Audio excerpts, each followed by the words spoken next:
L'évangile du confort promet abondance matérielle et bénédiction facile, mais il nous rend esclaves de mammon et superficiels dans notre foi. La sagesse intemporelle d'A.W. Tozer, ce géant de la foi, nous ramène à la vérité exigeante. La croix exige un don total de soi, une consécration inconditionnelle, et non un spectacle transactionnel où la dîme est perçue comme un prix d'entrée ou un investissement pour un retour divin. Nous nous sommes habitués à une foi où le pasteur agit sans la dîme, comme si l'Église était un théâtre, où chaque offrande est conditionnée par l'attente d'une performance ou d'un bénéfice immédiat. Mais si cette vision mercantile de la dîme et de l'offrande n'était pas seulement une erreur, mais une trahison de l'Évangile, une trahison qui valide votre frustration silencieuse, celle de voir le sacré transformé en divertissement, l'autel en une simple scène, une trahison qui vous prive de la profondeur véritable que votre âme recherche désespérément. Allez-vous vous taire face à cette mascarade ou allez-vous affirmer que la dîme est une offrande sacrée à Dieu et non un prix d'entrée pour un spectacle? Commentez maintenant votre position. Pourquoi tant d'églises modernes, se targuant d'être les phares de la foi et de la vérité, ressemblent-elles davantage à des entreprises de divertissement spirituel, où l'offrande est présentée comme le prix d'entrée pour un spectacle divin, plutôt qu'un acte d'adoration pure et désintéressé? C'est le paradoxe, saisissant de notre époque, une dissonance qui ronge l'âme des croyants sincères. On leur promet des miracles, des percées financières, une vie sans encombre, en échange de leur dîme, transformant ainsi un commandement biblique sacré en une transaction commerciale. Cette théologie superficielle, ce pasteur sans la dîme du fidèle, si souvent moqué, se révèle être, en réalité, une église sans théâtre, au sens d'une institution sans les artifices et les lumières qui distraient de la vérité. Le problème n'est pas l'offrande en soi, mais la motivation et la présentation de celle-ci. L'ennemi commun ici, c'est l'évangile du confort, la théologie mercantile qui dénature la générosité divine et humaine en faisant du culte une foire où Dieu est un fournisseur de services et le croyant un client exigeant. Le diagnostic est clair. L'accent malsain mis sur la dîme comme condition sine qua non pour accéder aux bénédictions matérielles révèle une profonde incompréhension de la grâce, souveraine de Dieu et du cœur même de l'adoration. L'Écriture enseigne que Dieu aime celui qui donne avec joie, non par contrainte ou dans l'attente d'un retour sur investissement calculé.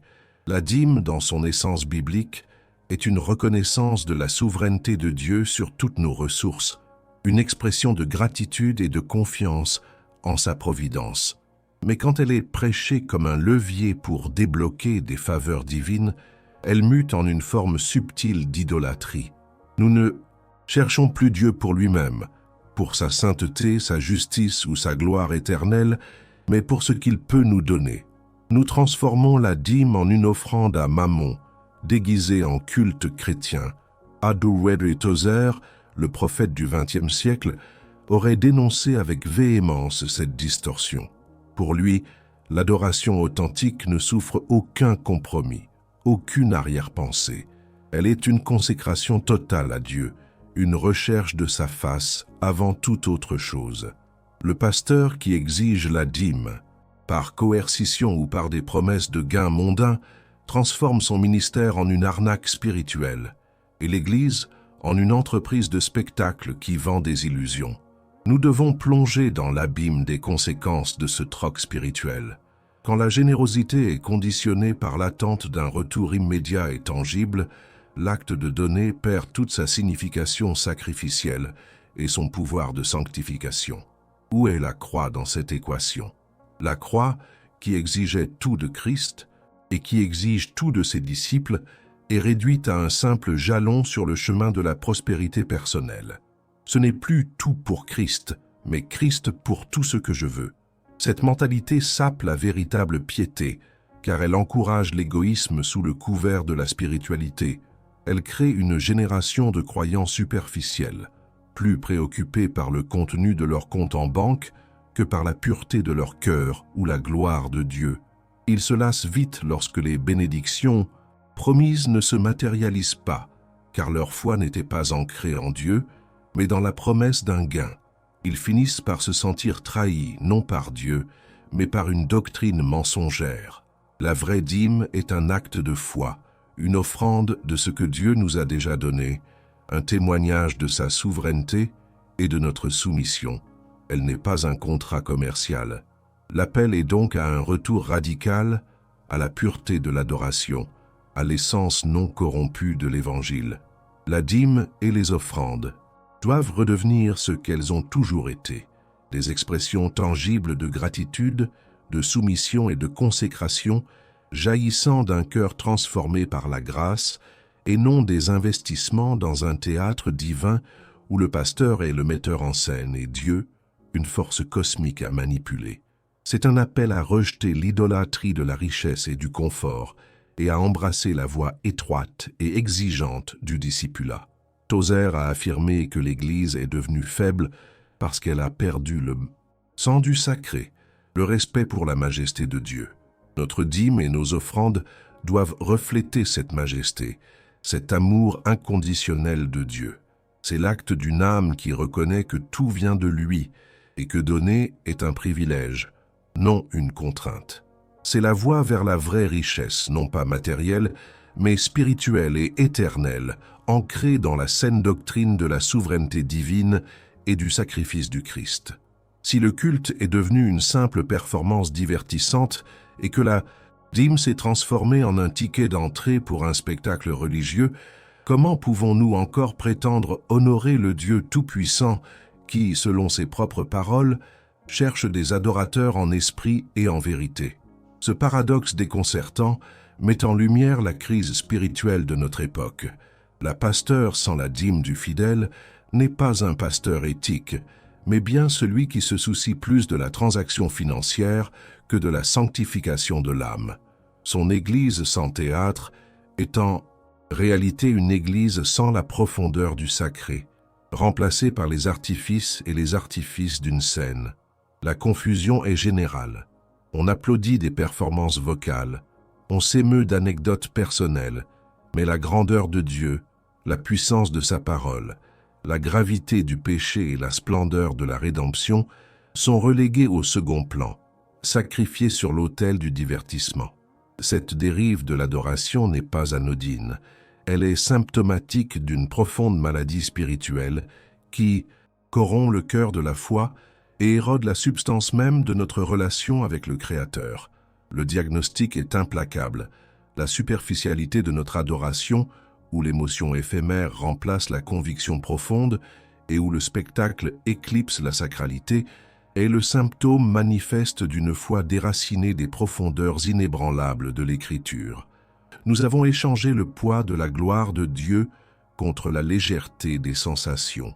L'ennemi commun, encore une fois, est cette quête insatiable de l'autosatisfaction, ce désir de se sentir bien avant de chercher à être saint. Tozer nous a averti que la foi moderne est souvent trop préoccupée par les besoins et les désirs de l'homme, plutôt que par la souveraineté et la majesté de Dieu.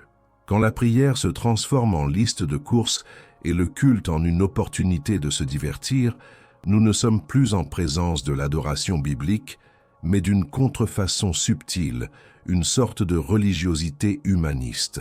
La véritable adoration exige une rencontre avec le Dieu saint, une prise de conscience de notre propre péché et une reconnaissance humble de sa grâce. Elle est coûteuse, elle n'est jamais confortable, elle n'est jamais un simple spectacle. C'est un dialogue sacré, une soumission, une transformation radicale de l'âme. Considérez la corruption silencieuse qui s'installe dans l'âme lorsque nous cherchons les bénédictions de Dieu sans nous préoccuper de sa face, lorsque nous transformons la maison du Père en un marché spirituel où les dons sont des investissements et la foi, une stratégie pour obtenir. Cette attitude imprégnée de l'idolâtrie du moi et du matérialisme nous prive de la véritable intimité avec Dieu. Elle engendre un christianisme stérile, dépourvu de puissance spirituelle et de conviction morale. La joie n'est plus la joie du Seigneur, mais la joie éphémère des circonstances favorables. La paix n'est plus la paix qui surpasse toute intelligence, mais l'absence temporaire de trouble. L'âme se dessèche, car elle se nourrit de miettes de divertissement plutôt que du pain de vie de la saine doctrine. Les conséquences ne sont pas seulement individuelles, elles affectent le corps de Christ tout entier, rendant l'Église inefficace pour témoigner de la vérité au monde. La superficialité religieuse devient une barrière qui empêche les non-croyants de voir la véritable splendeur de l'Évangile. L'appel à la restauration est clair et sans équivoque. Il commence par le démantèlement de nos idoles, y compris celle de la performance religieuse, et la réaffirmation que la seule offrande acceptable est un cœur contrit et humble. Tozer, encore une fois, nous rappelle que le grand obstacle à l'expérience de Dieu est l'homme lui-même, son ego, ses désirs égoïstes. La vraie adoration exige une mort à soi-même, une renonciation aux attentes du monde et de la chair. Elle demande de chercher Dieu pour qui il est, et non pour ce qu'il peut nous donner. C'est là que réside la véritable puissance du christianisme, non dans des lumières scintillantes ou des discours motivants, mais dans une rencontre authentique et transformatrice avec le Dieu souverain. Si vous refusez de laisser ce message vous changer, alors ne cliquez pas sur « j'aime », mais si votre âme soupire après la vérité, prouvez votre courage. Aimez cette vidéo et commentez « sacrifice » pour affirmer votre engagement envers une foi authentique et non transactionnelle. Comment l'Église peut-elle véritablement retrouver sa puissance prophétique, sa profondeur spirituelle et son authenticité biblique si elle persiste à transiger avec les désirs de la chair, la soif insatiable de spectacle et la promesse creuse du confort matériel? C'est un paradoxe douloureux que de voir des institutions censées incarner la vérité éternelle s'aligner sur les valeurs éphémères du monde. Le pasteur sans la dîme du fidèle, que l'on voudrait voir, au sens d'un pasteur libre de la pression financière, n'existera jamais tant que l'Église ne comprendra pas qu'elle n'est pas un théâtre où l'argent achète une place. Le chemin de la restauration exige un examen de conscience radical et une rupture décisive avec tout ce qui compromet la sainteté de Dieu et la pureté de l'Évangile. L'ennemi commun ici est le syncrétisme subtil qui mélange la doctrine biblique avec les philosophies de l'auto-assistance et du matérialisme, vidant ainsi la croix de sa substance rédemptrice et exigeante. La solution n'est jamais la facilité, mais toujours le sacrifice. Le diagnostic, comme Tozer l'a si éloquemment exprimé, est que l'appel à la sainteté radicale n'est pas une option facultative pour les chrétiens, mais le fondement même de notre marche avec Dieu. Cela exige un renoncement total à l'idolâtrie du confort, de la richesse, de la popularité et même de l'estime de soi telle que le monde la conçoit. La dîme, dans ce contexte de sainteté, n'est plus une transaction, mais une expression concrète de cette consécration. Elle est le fruit d'un cœur qui a compris que tout ce que nous possédons vient de Dieu et lui appartient de droit. Elle n'est pas motivée par l'espoir d'un retour démultiplié, mais par l'amour, la gratitude et le désir d'honorer le Seigneur. C'est l'antithèse de la théologie superficielle qui promet des richesses terrestres en échange d'une fraction de nos biens. La saine doctrine nous enseigne que la véritable richesse est spirituelle et éternelle et qu'elle est acquise par la mort à soi-même et la vie en saintissant Christ. Une vie qui se manifeste par l'obéissance, la soumission et la générosité sacrificielle. Il est impératif d'examiner la profondeur abyssale du sacrifice de Christ sur la croix. C'est ce sacrifice qui nous appelle à une mort à nous-mêmes, une renonciation à nos propres droits et désirs, rendant toute offrande transactionnelle insignifiante face à l'immensité de sa grâce imméritée. La croix est l'ultime exemple de don sans attente de retour, d'amour qui se vide entièrement. Comment pourrions-nous, après avoir été rachetés à un prix si élevé, continuer à aborder notre relation avec Dieu comme un compte en banque où nous déposons pour retirer davantage? Cette approche profane et égoïste du don spirituel est un affront à la dignité de Christ et à la pureté de son sacrifice. La dîme ainsi que toutes nos offrandes doivent découler de ce même esprit de sacrifice, non pas comme un moyen d'acheter les faveurs divines, mais comme une réponse d'amour à un amour qui nous a tout donné. Tozer insistait sur le fait que la sanctification n'est pas un ajout à la vie chrétienne, mais son essence même, et le don sacrificiel est une composante essentielle de cette sanctification. Un véritable réveil spirituel ne naîtra pas des lumières scintillantes d'une scène, ni des discours motivants qui flattent l'ego humain. Il proviendra d'un retour collectif et individuel à l'autel de la repentance, où chaque don, chaque offrande, chaque acte de service est une expression d'une vie entièrement consacrée à Dieu et non une obligation légale ou un pari sur l'avenir. Le pasteur ne sera plus un pasteur sans la dîme du fidèle, dans le sens péjoratif, mais un berger qui encourage son troupeau à offrir de tout leur cœur, en reconnaissant que cette générosité est une partie intégrante de leur adoration et de leur marche vers la sainteté. L'Église ne sera plus un théâtre, mais un temple saint, où la présence de Dieu est révélée et son nom glorifié. C'est un appel à une foi radicale, une foi qui refuse les compromis et qui s'ancre fermement dans la souveraineté de Dieu, la puissance de la croix et la beauté de la sainteté.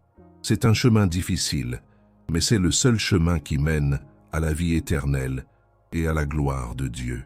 Nous avons vu que la perception moderne de la dîme et de l'offrande, souvent déformée par l'évangile du confort et la théologie superficielle, a transformé l'Église en un théâtre où la transaction prime sur la consécration. Cet pasteur sans la dîme du fidèle, si souvent caricaturée, où le pasteur est perçu comme dépendant de l'argent et l'Église comme un spectacle, reflète une réalité plus profonde, une foi où l'homme cherche à manipuler Dieu plutôt qu'à l'adorer. Mais la vérité éternelle, la saine doctrine des géants de la foi comme A.W. Tozer, nous rappelle que la dîme n'est pas un prix d'entrée, ni un investissement avec retour garanti, mais une expression de notre soumission radicale, de notre gratitude inconditionnelle et de notre adoration authentique envers un Dieu souverain. Elle est une pierre angulaire de notre cheminement vers la sainteté, un acte sacrificiel qui honore celui qui a tout donné pour nous. Tozer l'a si justement articulé. Un homme qui n'a pas tout donné de lui-même à Christ n'est pas un chrétien. Il n'est pas un disciple. Il est simplement un adepte qui espère obtenir un petit avantage personnel. Cette déclaration puissante n'est pas une simple opinion, mais un diagnostic percutant de l'État, de l'âme moderne et de l'Église. Elle nous confronte à la superficialité de notre engagement et à l'idolâtrie subtile de nos cœurs. Si nous prétendons servir Dieu tout en recherchant d'abord notre propre confort et nos propres intérêts, alors nous avons fait de nous-mêmes des dieux et de Christ un simple moyen pour nos fins. La véritable offrande, la dîme authentique, est le témoignage visible d'un cœur qui s'est rendu sans réserve à la majesté divine. Elle n'est pas un acte de contrainte, mais une réponse joyeuse à la grâce irrésistible qui nous a rachetés. C'est un témoignage de notre foi en la providence éternelle de Dieu, qui pourvoit à tous nos besoins selon ses richesses en gloire. Le chemin vers la restauration de la vraie adoration passe par une repentance profonde, une renonciation à cette mentalité transactionnelle et un retour au principe biblique du don sacrificiel. Cela signifie chercher d'abord le royaume de Dieu et sa justice, et non les richesses ou le divertissement de ce monde.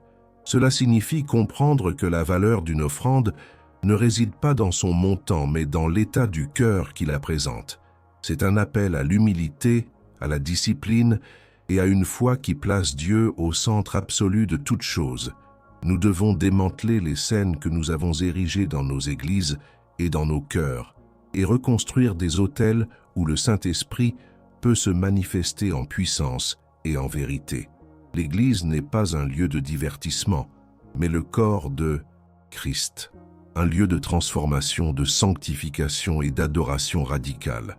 Le pasteur est un berger, un enseignant de la saine doctrine et non un metteur en scène, si vous êtes prêt à abandonner les illusions du théâtre religieux et à embrasser la sainteté et la profondeur de la foi véritable, alors scellez ce pacte. Laissez un commentaire avec un mot puissant: consécration, vérité, sacrifice, pour témoigner de votre engagement.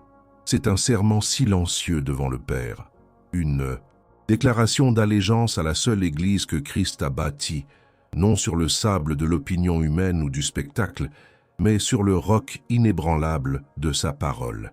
Si cette sentinelle de la vérité a résonné dans votre âme, ne restez pas isolé dans votre quête de profondeur. Abonnez-vous à notre chaîne pour continuer cette exploration exigeante, mais ô combien vitale. Partagez vos propres histoires, vos luttes et vos révélations dans les commentaires. Dites-nous ce que vous avez appris, ce qui a percé le voile de l'habitude ou de l'illusion.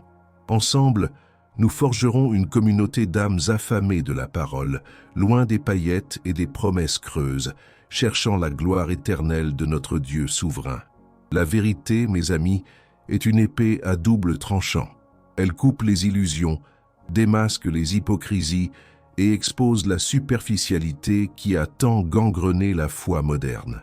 Le concept d'un pasteur sans la dîme du fidèle ne doit pas être vu comme un idéal de pauvreté ministérielle, mais comme une dénonciation cinglante de la dépendance de l'Église au financement conditionnel, à la transaction, au « si vous donnez, vous recevrez ». C'est un cri d'alarme contre une Église sans théâtre, qui n'a plus besoin d'artifice car elle a perdu son âme, troquant la puissance du Saint-Esprit contre l'ingénierie sociale et les techniques de marketing. La saine doctrine, telle que prêchée par des figures comme A.W. Tozer, est un rappel sévère que le christianisme n'est pas une quête de confort personnel, mais un appel à la croix, à la mort de soi, à une vie de consécration totale et de sacrifice. Notre Dieu est un Dieu souverain, et sa gloire ne dépend ni de nos dîmes, ni de nos offrandes, ni de nos performances religieuses. Il est autosuffisant, infini en majesté et en puissance. Lorsque nous donnons, ce n'est pas pour compléter sa richesse ou pour le convaincre d'agir en notre faveur, mais c'est une réponse d'amour et de gratitude à sa générosité infinie. C'est une reconnaissance que tout vient de lui et que nous ne sommes que des intendants de ses biens. Le problème n'est pas la dîme en soi, qui est un principe biblique de générosité, mais la perversion de ce principe, le moment où il devient un instrument de manipulation ou une condition pour débloquer les faveurs divines. Cette distorsion transforme l'adoration en une transaction et le temple de Dieu en un marché. Ce chemin vers une foi authentique est semé d'embûches. Il exige une remise en question de nos propres motivations, de nos désirs les plus profonds, de nos attentes vis-à-vis de Dieu et de l'Église. Cela implique de faire face à l'ennemi commun, l'idolâtrie du cœur, qui nous pousse à chercher la sécurité, le plaisir et l'approbation dans les choses créées plutôt qu'en le Créateur. C'est une bataille éternelle, mais la victoire est assurée pour ceux qui s'accrochent à la vérité de la parole de Dieu. La douleur de la superficialité et de l'hypocrisie que vous ressentez est légitime, et elle est un appel à la repentance, non seulement de la part de l'Église, mais de votre propre part. Soyons des sentinelles vigilantes, des disciples qui refusent les compromis, des adorateurs qui cherchent la face de Dieu avec humilité et ferveur. Que nos offrandes ne soient plus conditionnelles, mais jaillissent d'un cœur purifié par la grâce et motivé par l'amour du Christ. C'est dans ce renoncement à soi et dans cette consécration totale que nous trouverons la véritable paix, la joie durable et la satisfaction profonde que le monde et ses artifices ne pourront jamais offrir. La vérité est dure, mais elle est la seule qui libère. C'est la saine doctrine qui soutient l'âme dans les tempêtes, non les promesses creuses d'un évangile du confort. Laissons nos vies proclamer la gloire d'un Dieu saint, juste et souverain. Si cette exploration de la saine doctrine a secoué votre âme et ravivé votre soif de vérité, alors il est temps d'agir. Ne soyez pas un auditeur passif dans cette Guerre spirituelle contre la superficialité. Votre engagement est crucial. Abonnez-vous à notre chaîne pour rejoindre une communauté qui refuse les compromis et cherche la profondeur biblique.